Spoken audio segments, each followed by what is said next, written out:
नमस्कार, महाराष्ट्र गौरव न्यूजमध्ये आपलं सर्वांचं स्वागत आहे. मी आशिष कावळे. आज आलेलो आहे दिव्यामध्ये.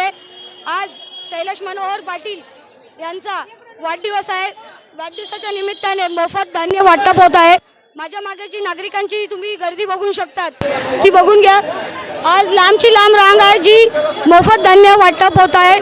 शैलेश मनोहर पाटील दादा नगरसेवक यांचा वाढदिवस असल्यामुळे आज दिव्यामध्ये लोकप्रिय नेते नगरसेवक शैलेश मनोहर पाटील दादांचा वाढदिवस आहे. आज त्यांच्या वाढदिवसाच्या निमित्ताने मोफत धान्य वाटप होत आहे. आता आपण जुळत आहोत शैलेश मनोहर पाटील दादांचा, त्यांचे भाऊ आहेत. दादा काय सांगणार, आज शैलेश दादांचा वाढदिवस आहे? हो, आज दादा आमचा वाढदिवस आहे. त्याच्या निमित्ताने आम्ही राशन वाटप करत आहे. बरं, दादांना वाढदिवसाच्या हार्दिक शुभेच्छा. दादांना वाढदिवसाच्या लाख लाख शुभेच्छा. आम्ही असेच कार्यक्रम मोफत वाटप करतो दरवर्षी 20 तारखेला दादांच्या वाढदिवसानिमित्त.